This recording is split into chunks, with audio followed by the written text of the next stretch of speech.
आज की वीडियो में हम नसों में होने वाली प्रॉब्लम्स के बारे में बात करने वाले हैं, जिसमें बहुत ही कॉमन है नसों में दर्द होना या फिर नसों में झंझनाहट होना। तो नसों में दर्द को हम न्यूरोपैथिक पेन या फिर न्यूरल्जिया भी बोल देते हैं। इसके बहुत ही कॉमन साइन है वीकनेस, हमें कमजोरी महसूस होती है, नमनेस, हमें सुनपन महसूस होता है, हमें दर्द होता है, और प्रिकिंग सेंसेशन यानी कि हमें ऐसा लगता है कि हमारे कोई सुइयाँ चुभ रहा है।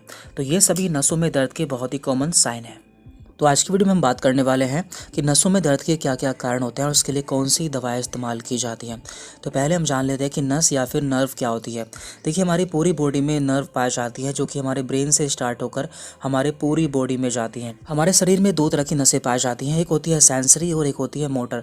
जो मोटर नर्व्स होती है वो हमारे ब्रेन से सिग्नल्स को लेकर हमारे सभी बॉडी पार्ट तक जाती है, जबकि जो सेंसरी नर्व्स होती है वो हमारे बॉडी पार्ट से सिग्नल्स को लेकर हमारे ब्रेन तक पहुँचाती हैं। तो पहले हम जान लेते हैं कि किन लोगों में नसों वाली प्रॉब्लम ज़्यादा देखने को मिलती है। नंबर 1, विटामिन डी की कमी। जिन लोगों में विटामिन डी की कमी रहती है तो उनमें नसों की प्रॉब्लम हो सकती है। नंबर 2, विटामिन B12 की कमी। तो विटामिन B12 की कमी हो जाने पर भी हमारी नसों में समस्याएं हो सकती हैं। नंबर 3, मधुमेह या फिर डायबिटीज़। तो जिन लोगों को शुगर की प्रॉब्लम रहती है तो उनकी नसों में सूनपन या फिर झंझनाहट महसूस हो सकती है। इसके अलावा IBD यानी कि इरिटेबल बोवेल सिंड्रोम, यानी कि जिन लोगों का पेट साफ नहीं रहता है तो उनमें भी नसों की प्रॉब्लम हो सकती है।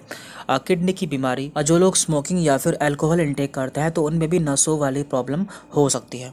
देखिए, हमारी नसों के ऊपर एक सीध पाई जाती है जिसे कि हम माइलिन सीध कहते हैं।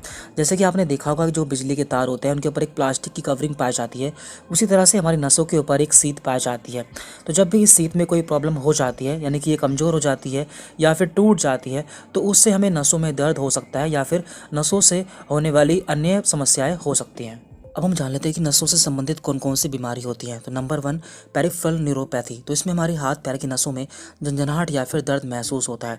तो जिन लोगों को डायबिटीज़ होती है तो उनमें भी ये प्रॉब्लम पाई जाती है। Number 2, sciatica. तो इसमें हमारी कमर से लेकर हमारे पैर तक झंझनाहट या फिर दर्द महसूस होता है। नंबर 3, टिनाइटिस। तो इसमें हमारे कान में ऐसा लगता है जैसे घंटियाँ बज रही हों। नंबर 4, एपिलेप्सी, जिसे कि हम आम भाषा में दौरे पड़ना भी बोल देते हैं। इसके अलावा cerebral palsy, Bell palsy, Parkinson disease, Alzheimer disease and depression. तो ये सभी नसों से संबंधित बीमारियां हैं। तो हमें इसका ट्रीटमेंट करने से पहले इसके कारण को जानना जरूरी है, यानी कि जो हमारे नसों में दर्द है या फिर झंझनाहट है उसका कारण क्या है। तो इसके लिए बहुत से टेस्ट भी कराए जाते हैं, जैसे कि CBC या फिर कंप्लीट ब्लड काउंट। तो इससे हम जान पाते हैं कि हमारा हीमोग्लोबिन या फिर हमारे अंदर ब्लड कितना है, क्योंकि कभी कभी ब्लड की कमी से भी हमारे हाथ पैर में दर्द होता है। Number 2, ESR। Number 3, vitamin B12। Number 4, vitamin D. Number 5, HbA1c। तो ये शुगर के लिए कराया जाने वाला टेस्ट है, जिससे हम जान पाते हैं कि हमारे पिछले 3 महीने की शुगर कितनी रही है। इसके अलावा KFT यानी कि kidney function test, and last है यहाँ पर LFT यानी कि लीवर फंक्शन टेस्ट। तो ये सभी टेस्ट आप करा सकते हैं। अब हम जान लेते हैं कि इसमें कौन कौन सी मेडिसिन इस्तेमाल की जाती है। तो इसमें जो मेडिसिन इस्तेमाल की जाती है वो पेशेंट की कंडीशन को देखकर इस्तेमाल की जाती है, यानी कि उसमें किस चीज़ की कमी है या फिर उसे कौन सी बीमारी है।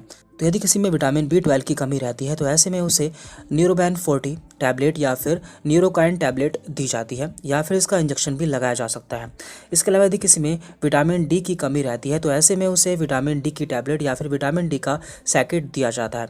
तो इसके लिए काफ़ी पॉपुलर ब्रांड है सिपकल D3 या फिर कोलेकैल्सिफेरॉल सैकेट, जो कि 60,000 IU में मिल जाता है।